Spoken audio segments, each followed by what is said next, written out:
where if you listen to it from the beginning, a lot of people binge it. It's about culture in South Orange County. My name is Josh. I have an MBA. I have securities licenses. I have clients net worth $50 million and above for more than a decade. So that means they do a good job for it. And being here in South Orange County now, man, it's been a long time. Now 12 years, time flies. I've lived in New York City. I've lived in Boston. I've lived in Florida. I've lived in Austin, Texas. And what I love about the United States is the different culture, the different people you get to meet. And at this point in my life, uh, you meet someone and quick. When you connect with somebody quickly, it's always awesome and it's always a lot to learn, not only about that individual, but about the culture around that individual. And the individual that's helping me right now with the South Orange County podcast. And again, you can listen to the past podcast. You can listen to a city councilman cursing. City councilman is cursing mad at me. It was fun to get him to curse. Pequeño, right? Pequeño is he's on the city council. He was mayor, but he's a complete joke. He's a dirty, corrupt cop, right? He's an embarrassment to former cops, and he's an embarrassment to the Lake Forest City Council, right? But I digress. We have Andrew Siegel, who's a lifetime resident of Lake Forest, and he's going to teach me a lot about what he knows about South Orange County. I've been here 12 years. He's been here 24 years. Thank you, Andrew, for coming on and being able to share with me and see what you got, man. Everybody has a book in them, and I know you're going to have several throughout your career and life. So thank you for coming in, sharing, and you're going to continue forward doing some street reporting for us and really sharing your creativity with the audience and all the people that listen to the podcast and all the people on the stream. Thank you, Andrew. Thank you, Josh. Most people have a book in them, but for most people, that's where it should stay. Right on. So, well, guess how we met. How did we meet, Andrew? Well, we met because your neighbor was having medical issues at the movie theater, and I drove him home and knocked on your door with him to make sure you could check up on him and make sure he was all right. Right. For me, it's a badge of honor, right? Because people say, "Oh, you do nice things because you're nice." No, you do nice things because it makes you feel better. So this neighbor uh, doesn't seem like they have family. I was honored that he came to me as our need, and I could provide, connect with another human being, provide some compassion. But I got got the bonus of meeting you, man, a bright young man, right? That whatever I can do to get you going in the right direction, get you going, being independent, being successful. That's what we're gonna do, right? Uh, and then we got to discuss South Orange County and the culture of South Orange County.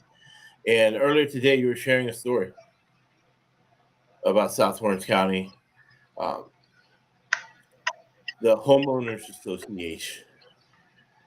One big thing about South Orange County is the HOAs. That's how the political structure is.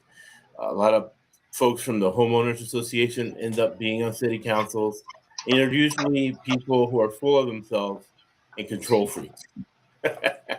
uh, if you could start sharing that story you were sharing with me this morning, Andrew. I should have done my homework. I forget the name of the homeowners association, but it's up there near Glen Ranch. Anything that we're missing, what we'll do is I won't use that term you hate from Jen Psaki. What we'll do is follow Circle up. back. See, I said follow up, right? We'll follow up and put it in the episode notes where people can read and kind of click on different resources we can have for that. Yeah, it's interesting too how we have to use descriptions, physical descriptions, in order to refer to abstract concepts. So circle back, or like you said, follow up. Of course, following is something we do physically with each other as hunter-gatherers. Right. But we're going to try our best to use language to Yeah. transcend. Our eyes are in front of our head, so we're predators. Eyes No matter how much ahead. you want to be who you are, we're all predators. Oh yes. What do they say? Eyes in the front. You're on the hunt. Right. So one thing about South Orange County is the ocean, right? So when you spoke this morning, you said you were born Newport Beach, right? And your eyes when you were born were looking towards the ocean. Yes. Yes. Well, I think people are very privileged to live here, and it's very difficult to leave an oceanfront location after you've been accustomed to it. It's a very beautiful, beautiful area, and Well, people say that. Yeah, towards the coast. I've been lucky that I've never lived, except for the 2 years in Austin. But really, the 2 years in Austin, there's a big river in Austin, right? Lake Travis. So I've never been more than 20 minutes away from a large body of water. So there's right. something about the oceans and bodies of water that attract people, and that's one of the big attractions of South Orange County, kind of interwoven in the culture. Of course, rivers and ocean fronts and natural marinas and bays were very important for the development of civilization earlier on. That's Right, one of the reasons the United States is so economically and industrially successful, is because our river systems are incredibly complex and they lead to the ocean, most of right, them. While in other countries, other areas, they either have very small rivers or their rivers don't lead to bays, natural bays, or the ocean. I mean, if you look at the geography of the east coast of the United States, we have an incredible amount of natural bays and marina, which is, of course, very important for maritime travel and what you would say maritime commerce. And right. then San Francisco on the west coast, of course, is a prime example of that, San Diego. And then we live closer to Newport Beach, which is man made, but that's more of a tourist and resort location rather than something that's used primarily for commerce. Obviously, it's so in such close proximity to Long Beach that it's not really necessary for Newport Beach to do anything commercial. Long Beach Right. has that all covered. But yeah, to get back to the story of the homeowners association, the basic story is when I was very young, my parents and I lived in a condo. I guess I was 2 or 3 years old or less. And my father built a fence on the upper porch so that I could play outside without being a danger to myself or wandering off. Right. You're a little kid, And right? yeah, just a little kid. What's interesting is they told my father, "You're not allowed to build that," even though he had already built it and painted it and made it look like it was as professional as it could possibly be. It looked like it was part of the original design, so to speak. It looked very, very proper. And they told him he has to take it down. So instead of taking it down, he decided to move residential locations to a house here in Lake Forest, California. But but the interesting part too is a little while later he drove back past the house and he saw that the fence was still there that he built. Oh wow. So they told him he couldn't have him, but they ended up liking it anyways and keeping it. So that shows you a little bit about the contradictions of the decisions that are made by certain institutions such as homeowners associations. Big time, big time. And one of the things about the I Love South Orange County podcast is that, like the fence, we have a large, long shelf life. So all podcasts are designed that if you listen to them 2, 3, 5 years from now, 10 years from now, you're gonna get something. You're gonna get nugget of information, knowledge that we have that we're sharing about the culture here, and at the same time, to use some Joseph Campbell stuff, it's current, present information. So we hit the Joseph Campbell 3 levels, right? Information you can use now, information in the midterm, and long term information. So we hit the 3 levels on every podcast, every little bit of content that we do.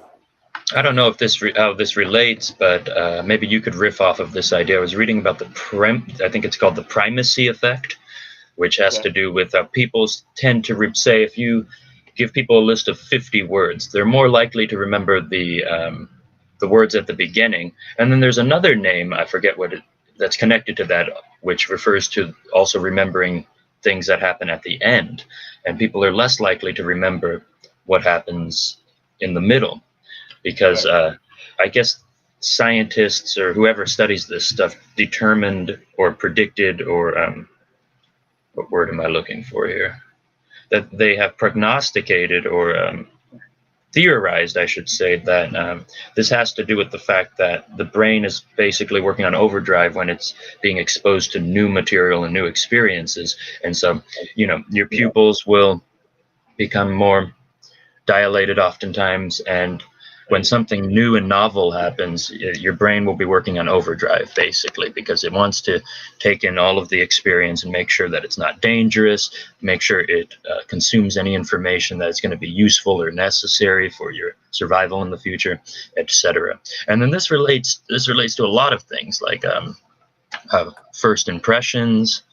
People are more likely to remember the things that people do when they first meet them than they are to remember a myriad of other things, or so I read, but I am not an expert in that. Yeah, and everybody's different, right? So, in every state, to be honest, is different. And then you get into what ended up being like gang culture, right?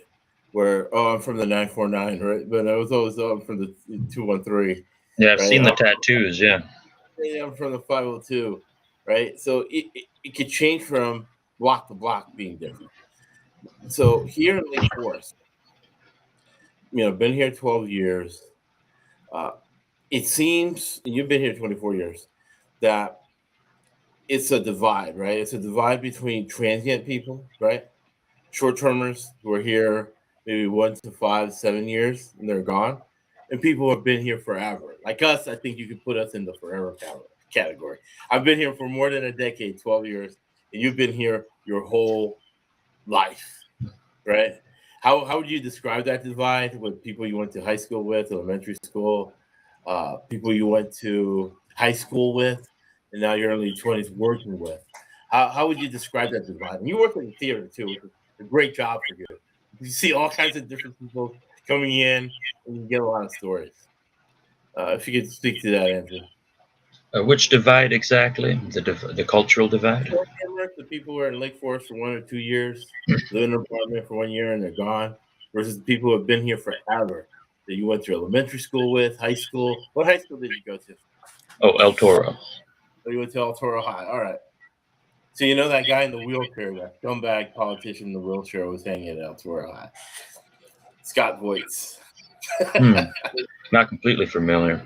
I don't know the statistics on how many residents of Orange County are transients and how many are, or what do you want to call them, expats or whatnot. But Right. I do know there's an old quote that says all of the best people from the rest of the country and the rest of the world move to California. And obviously that's just a little funny phrase, but it has truth to it that, like I said, I don't know the exact numbers, but there's a large amount of transplants in this county. Lots of people want to come to California. It's a very wealthy area, and that is going to affect the culture a lot. Yes. To me, the biggest part about living in Southern California is the weather. Like right now, it's really nice. I can go outside, do whatever. If I lived in Florida, I couldn't do that, right? Because it's too hot. I would die of heat stroke if I went out and started jogging, running around now. Yeah, some people say, I don't want to live in California because I like the seasons. And other people say, yeah, I like the seasons too. That's why I live in a place that skips all the crappy ones, I like that. I like that because it's way too hot here, in like Florida where I live. When I lived in Northeast New York City, Boston area, it just got way too cold in the winters, and I used to get really depressed. Middle of January, middle of February, sometimes March, where it would be so cold and dreary, and it got dark quickly. It would get dark like at 2 or 3. You know what I mean? Yeah, weather, sunlight, it all affects your psychology, yes. The weather and the amount of sunlight and vitamin D, there's scientific basis for all of this. It does affect people a lot. You'll even notice depression will rise in people if it's raining for too long, or if they don't get enough time out in the sun. Yeah, it's a real thing. Yeah, Vitamin E.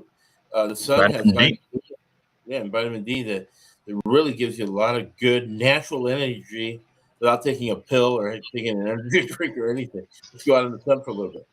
What You that get those. reminds me of is I was watching a Frank Sinatra documentary, and they said that Sinatra was very nocturnal. And I notice a lot of artists and creative people seem to be nocturnal, and that's very interesting because we know there's multiple natural effects of the sunlight on the human Right. psychology. And we know that most of those effects tend to be positive. In other words, the more you're out in the sun, the happier you are, generally speaking. There's exceptions to all things. But and that really makes me wonder, what is it about certain people who prefer the nighttime? It could be a social societal thing too, whereas there's less people at night. You have more time, or rather, less interruptions if you want to think about the creative process, whatever that might be. So that could have something to do with it. It could be a societal type of thing, because we do run our societies on the diurnal system, which is largely based off of agriculture. And then, of course, during the Industrial Revolution, we freed ourselves from the diurnal or daily system of having to rise with the sun and go to bed when the sun descended, because we created artificial light. And then coffee plays a role in this too, and other stimulants, allowing people to stay awake longer, to work factory jobs, etc. And so technology does change things, and it's hard enough to understand how people think, let alone when we modify our environment so drastically. Big time, big time. And what I love about the creative process at night, there isn't any interruptions. I'm Yeah, that's what I working. meant by societal. Yeah. Yeah, a dump truck comes in and makes a huge sound. It's like, oh man, you mess with my flow. At night, you can keep your flow, and then most of the time at night, you don't work. So you associate not working with night. However, when I worked the graveyard shift, I never got used to it. I worked maybe 5 years the graveyard shift. There's just certain things about your body and nature that you just cannot adjust to. Like the heat in Florida. I lived 10 years in Florida. Uh, more than that actually, but I never got used to the heat. It was so hot and humid. I never got used to it. I never got used to working the 12 a.m. to 8 a.m. shift. Nobody 12 did. a.m. to 8 a.m. Yeah, 12 12 a.m. to 8 a.m. a.m. Wow. Whatever. Midnight to 8 in the morning. Right. I've had some And jobs like that before. Yeah, it's different. I'll tell you that much. yeah, dispatching trucks at AAA. Um, and it's Florida. It's still Florida. Weed is illegal, but every single person in that office, right? Maybe 100 people. Everybody smoked pot except for me.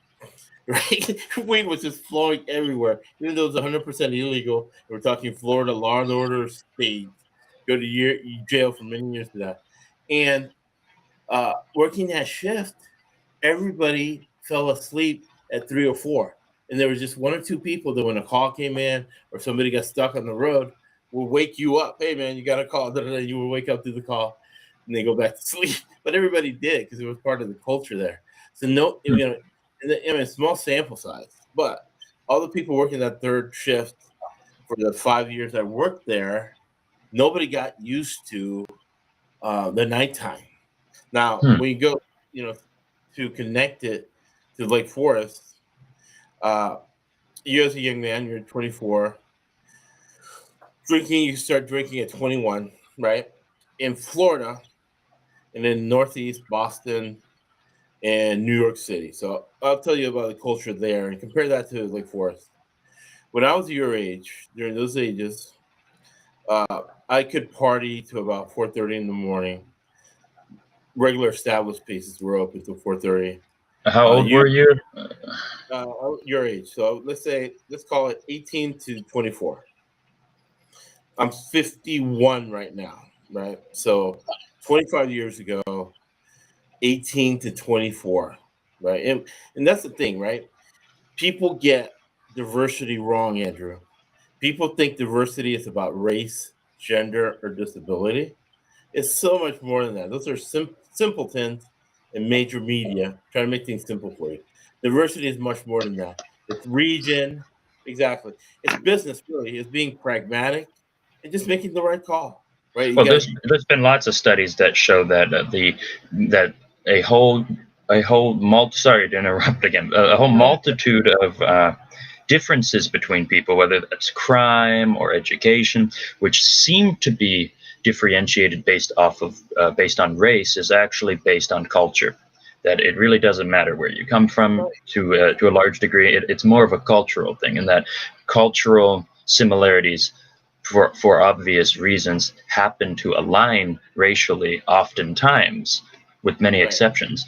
And so that gives people, and then because people aren't always as smart as they could be, or right, they look at the they look at the surface level and they say, I see these differences based off of race or this or that. With gender, or rather sex, as it should be called, that there are, of course, biological differences, and men and women do on average prefer different things, and there are exceptions to that as well. But racially, it's much more, as far as I have studied, it's much more of a cultural difference than an actual physical or biological difference between different people from different regions.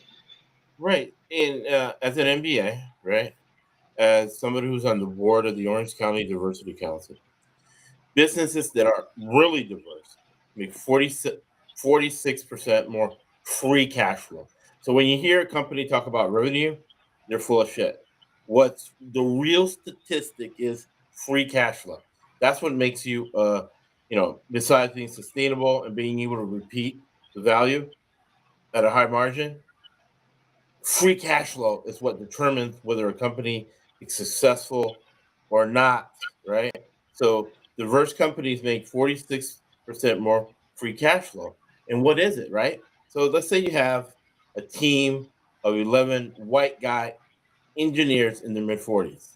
You take a black lesbian with similar skill sets, you put that on that team with a black lesbian beats another team with 11 white guys because of that diversity and because of looking at things from a different angle, having different life experiences, having different professional experience, and be able to do what we're doing here, collaborate, right? Because the Chinese say, Russia says communism is better than capitalism because capitalists are over competitive. All they do is compete with each other. They can't collaborate like you and I are.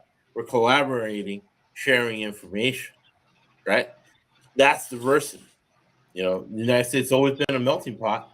That's why the United States is a $137 trillion market, the richest country in the history of the world. What's your take on that, Andrew? Hmm. I guess I would have to address those separately. Now, I have heard about those studies about diversity, whatever that might mean, because there's, Well, they of course, bastardize, right? Uh, as things get away from the core, it degrades, right? So Martin Luther King was great, but then we went to Martin Luther King to Jesse Jackson, so now we have Al Sharpton. So oh Lord. the more you get away from the core, the worse it gets. So diversity at its core is what I just explained, right? Being able, because sometimes it's not just race, right? It's region. You have a whole team from the East Coast. You bring in a West Coast woman or man, that team will beat the team that's just from the West Coast, that team that's just from the East Coast, right? Uh, Elon Musk diversified Tesla, right? Instead of having all his factories in California, now he has one in Texas. He's diversified his factories to create more cash flow for Tesla, right? So that's diversity, right? And it's not just bringing in a random black guy. Oh, we brought in a black guy. We brought in a black lesbian. Now we're diverse. No, it's so much more than that. So that's why Rush Limbaugh called it the drive-by media, right? Because they just want quick solutions that explain things quickly, and things get lost in the translation. Yeah. See, I would like to look at those studies about how diversity allegedly increases cash flow in a business, because I'm Because sure that obviously some kinds of diversity, specifically mental diversity, thinking different, cultural diversity, that could add a positive benefit to different kinds of endeavors, business and otherwise. Although, and this is a little bit out of my expertise, of course, I haven't studied study after study on this, but I have heard contradicting claims about that, which says that some studies show that sometimes diversity will increase cash flow, or will increase success, and that other times it either has a negative effect or no effect at all, or a positive effect. Like I said, I'm not an expert in this, but I would say that it goes back to culture again. Yeah, right. So connecting it to. So in other words, sometimes, because I mean, obviously, you could look at it. You can easily understand. I would assume people could easily understand how it could go both ways. How sometimes bringing in a complexity of different kinds of people will increase the positive benefits of whatever you're trying to accomplish, and other times it might create confusion, or people might not be on the same page. It could have a positive or a negative effect, or no, or little effect at all. I think if we had, what you're hitting the heart on is communication, right? So people from different cultures sometimes communicate differently, and sometimes things are defined differently from culture to culture. Yeah, I wish I had the study here, but I have heard about one study that showed that in some circumstances the increase of diversity in certain businesses actually has very little effect, or sometimes a negative and sometimes a positive. So I mean, I guess that is what diversity is in the first place. It means things are different instead of the same. So the real definition of diversity, right? Because sometimes people get it wrong. So it depends what study, what flavor of diversity you're doing. The diversity I'm talking about is just having an open mind and focus on business results, right? And bringing in a different perspective other than your own in the decision-making process. Yeah, so like completely ignoring raciality for a second, imagine that there was 5 people in a business and they replaced one of the members of the business with a person who was addicted to methamphetamine, like highly addicted. That would be an increase in mental diversity, but the way that person is thinking differently wouldn't necessarily improve the business. In fact, it would obviously most likely not benefit the business. In regards to, so like I'm saying, depending on what you mean, what kind of differences people have, I would say it could have a negative or a positive effect. But when it comes to the Chinese quote about communism, I would completely disagree. Yeah, we'll get to communism in a second. Let me go back to the meth addict. If you brought in the meth addict and he's messing up everything in the engineering department, but you asked him to clean, that meth guy can clean all day. Well, like I said, yeah, it could be negative or positive depending on how he handles his addiction. Right, and then you don't arbitrarily, let's say you have 11 white guy engineers, you don't arbitrarily just take one of the white guys out. You take the lowest performing white guy and bring him in with a high performing black lesbian, right? Then that team is going to work better. That's what I do for a living. It's diversified teams making money, but it's not just doing it arbitrarily, right? You're doing it for a reason. So I digress. Look out from your Lake Forest perspective. What was your take on communism? The what I shared, right? That communists believe that capitalists can't not collaborate. They're always talking over each other, always over competitive. Yeah, I mean, I understand how in certain circumstances that could be that could be a casual, accurate description, but I think conceptually the opposite is true, that communism is not cooperation at all. Communism is coercion from the government, telling people how much they'll be paid, what kind of jobs they have to perform, and and for what wages, like I just said. While capitalism is cooperation. I should have a good phrase for this, but capitalism is cooperation with real world consequences. In other words, people are trading things, either resources or skills, performances. People are trading things and putting their own price on it, as in, I'll pay you what I think you deserve to be paid. and if you don't perform well, I'll hire somebody else. It's that itself, that is cooperation. Right. But what I'm not saying this correctly. I'm really not expressing this properly right now. I want to say that capitalism, or the free market rather, properly understood, is cooperation based off of natural free will, so to speak.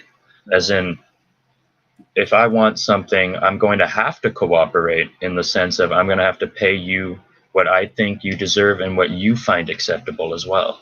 Just to give from the perspective of an employer, or from the perspective of a worker, you will pick a job that you think is treating you properly and is paying you enough. And if they don't treat you properly or pay you enough, then you go somewhere else.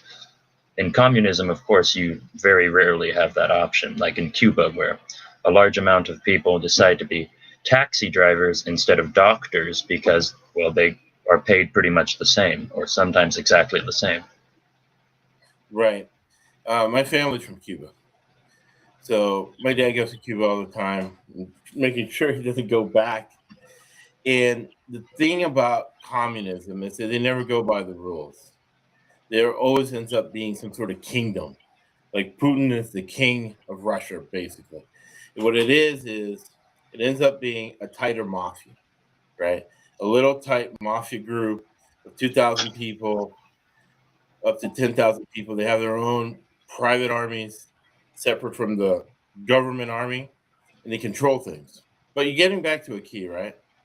Uh, let's talk about diversity. Two things, two It part depends question. on First, what you mean too by cooperation. You know what I mean? well, there's a difference between cooperation Because and actual cooperation is like trade. I'll give you this if you give me that, and we get to autonomously based on our own free will decide what I want to trade for what price, whether it's resources or services.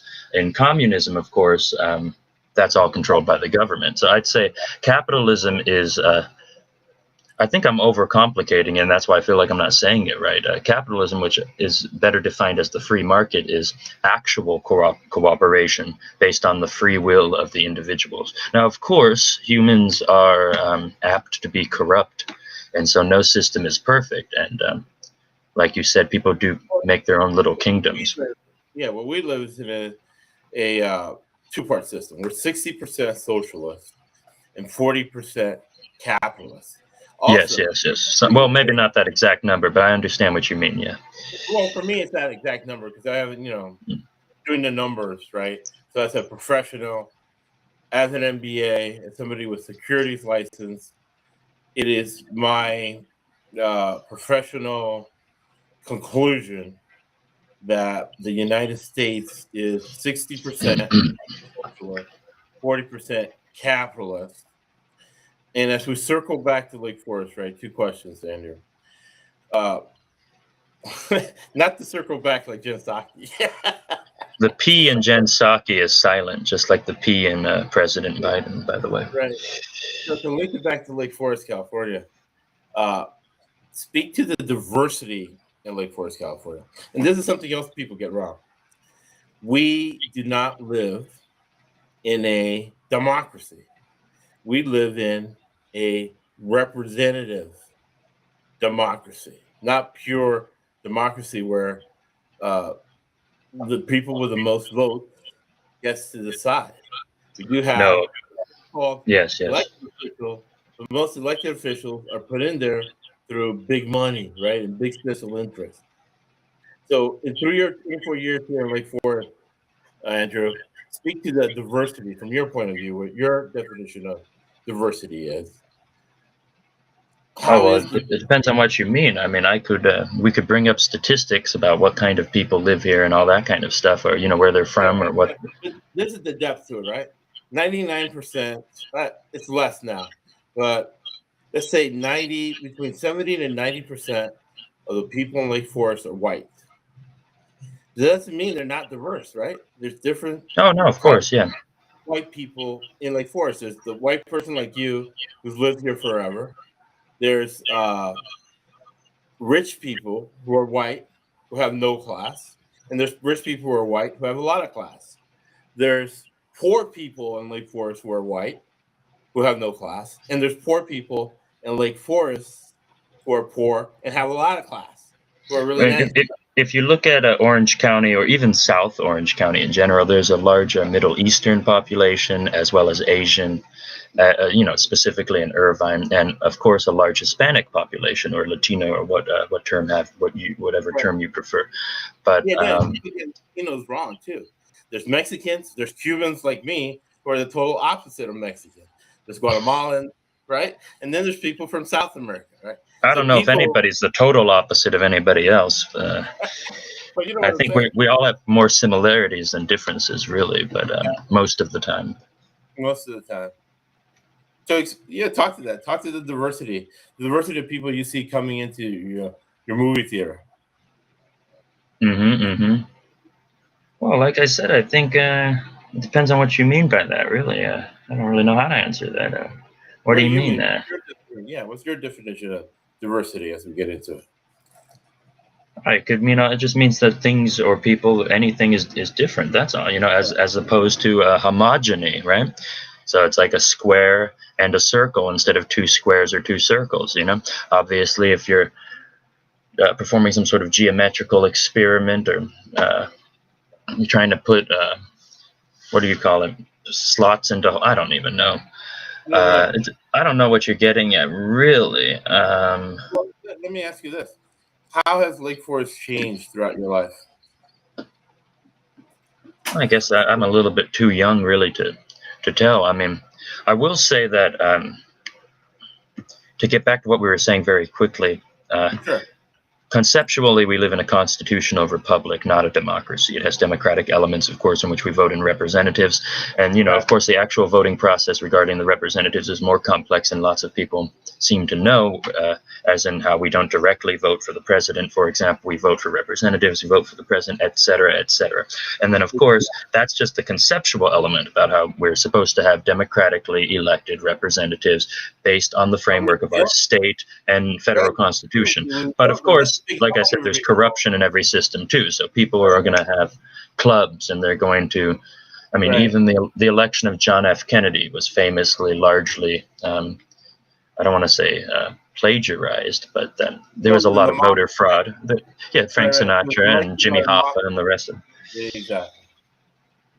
Exactly. And so, So John Kennedy was elected by the Chicago Mafia, Giancani, and all those people linking back to Cuba who were running casinos and money because something we hit on, right? It's the underground economy. There's no, since the days of the Roman Empire, an economy cannot exist, even in Lake Forest, without the underground economy, right? I don't We think look that at an economy can exist without an underground economy, but rather that underground economies are practically speaking inevitable because of the corruption of man. Like, in other words, everybody knows that people will cheat. If you want to bet $20 on who's going to win a sports game, uh, or if two people are competing with each other in the basic sports and there's no referees, no cameras, obviously we already know that when it comes to very small, non-consequential or things that shouldn't be very important, like betting small amounts of money, people are able to cheat and incentivized to cheat and willing to cheat. And then, so obviously, when it comes to more important matters, such as how we organize society, how we make large amounts of money, whether in government or otherwise, it would be imbecilic, it would be stupid to think that certain people at least, are not willing to cheat. And right, so, because of the natural corruption of man and the willingness of man to cheat in all sorts of different endeavors, it's obvious that we're going to have black markets or underground economies. We're going to have fraud.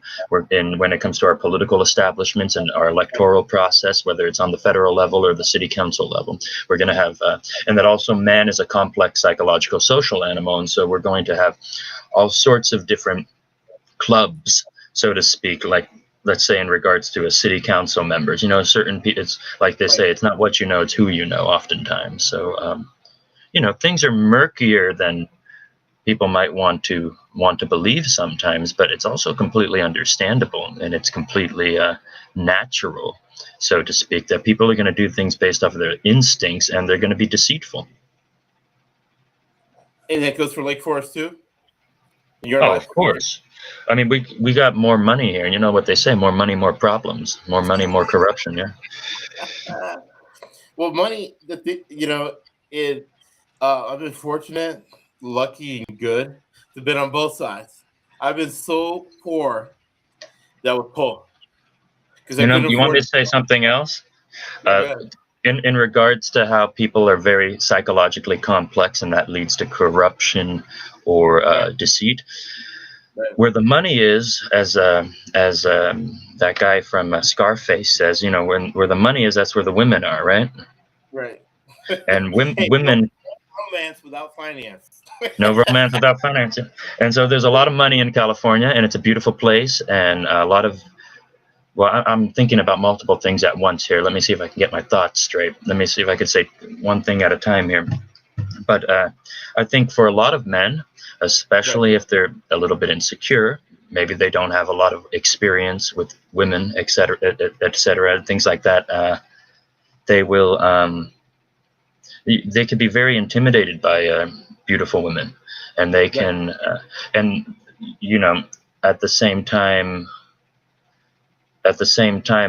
it's been said by some people that a lot of the things that men do when it comes to the economy and making money and all that kind of stuff is because of women. In other words, if it was just us, up to us men, we would just like live in man caves and like drink beer and hang out and not vacuum the floor or whatnot. Not everybody's like that, but that people, men can live very simply.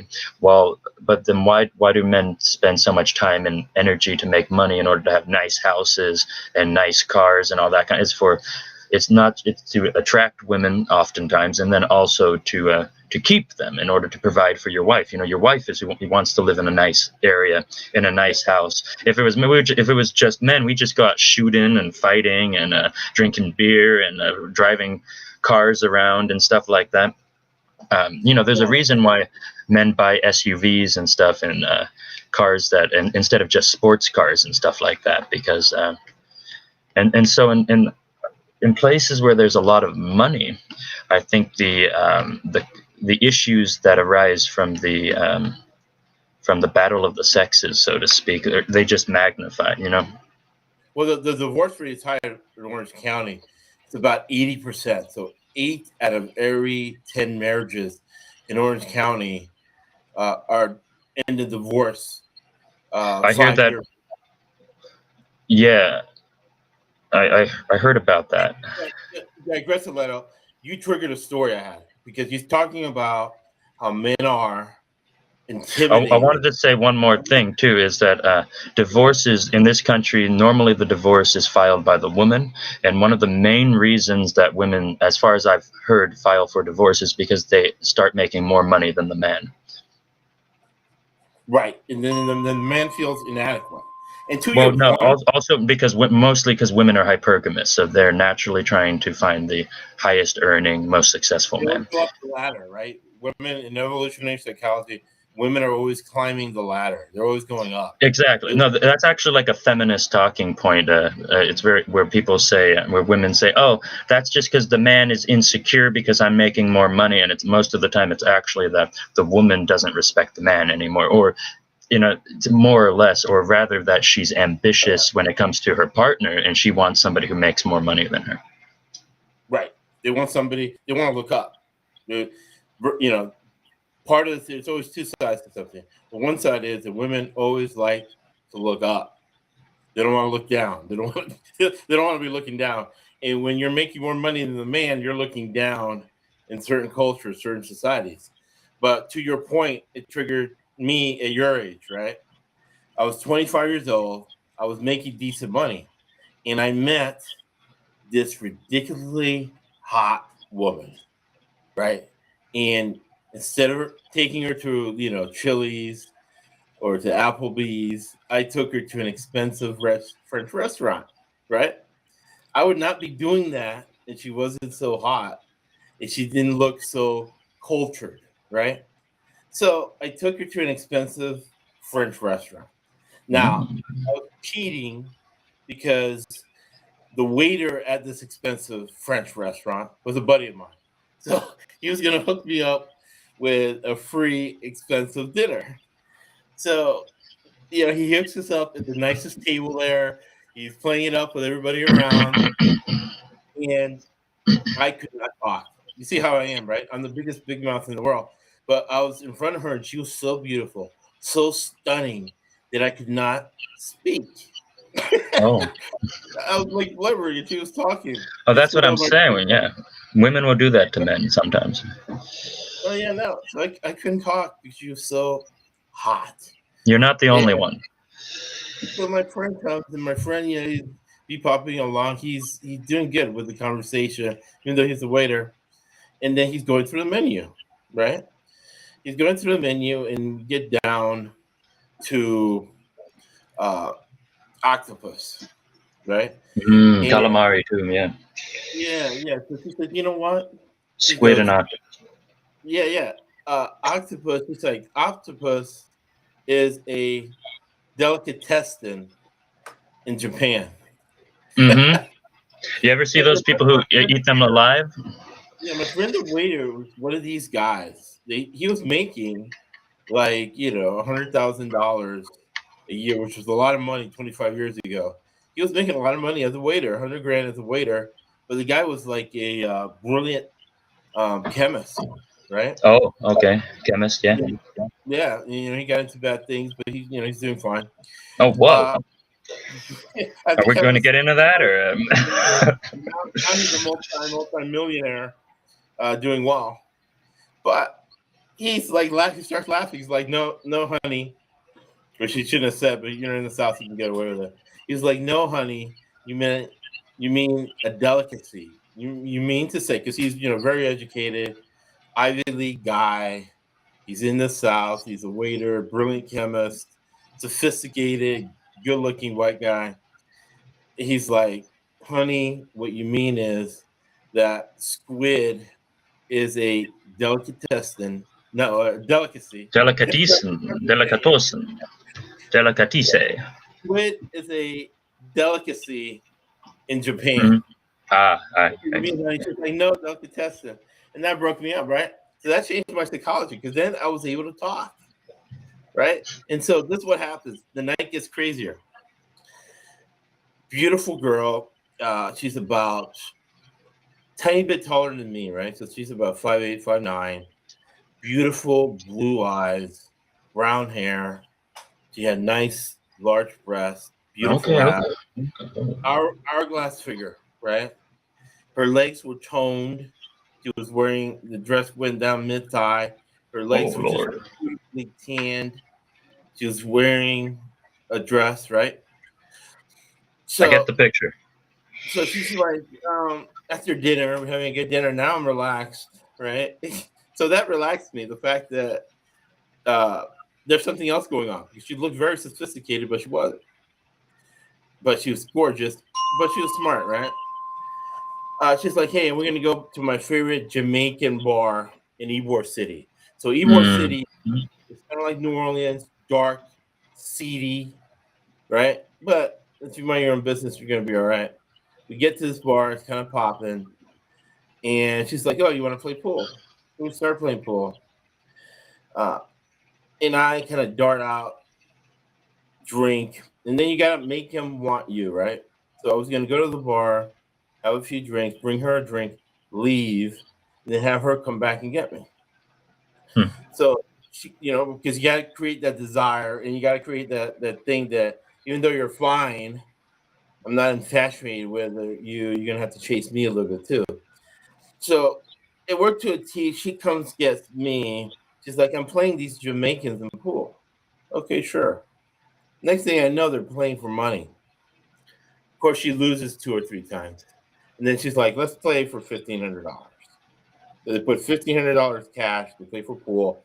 She's a pool hustler. She's a professional pool hustler. She cleaned the Jamaicans out. And I'm sitting there laughing, drinking my drink, and she elbows me in the rib cage and says, let's get out of here. I just took these Jamaicans for $2,000. Took them to the cleaners. So she's what do they call that? A finesser.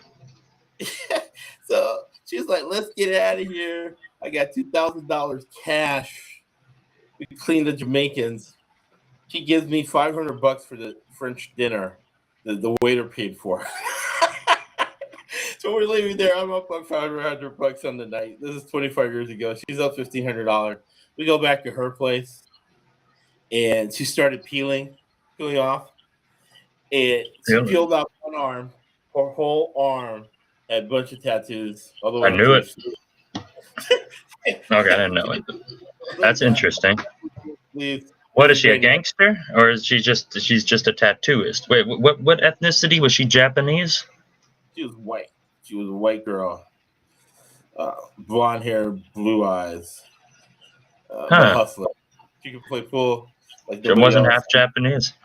Do you No, ever? no. Yeah, I know that sometimes the Japanese people like to get a lot of tattoos like that. I forget why though, but yeah, I No. don't understand this tattoo obsession. Well, with her things, in her profession, she said she met a lot of biker guys in the South, a lot of You know, outlaws. oh And really? she's Oh, a really? yeah, she's on my Facebook now. She probably remembers the story. Hey, I'll be right Yeah. back. All right. Maybe All you right. can Yeah, maybe we you can can end. recite a poem or something. I'll be back in just one No, no, minute. no, no. We'll end it right here, and we'll come back. We'll end the live stream, and we'll have another episode next week. I love South Orange County podcast.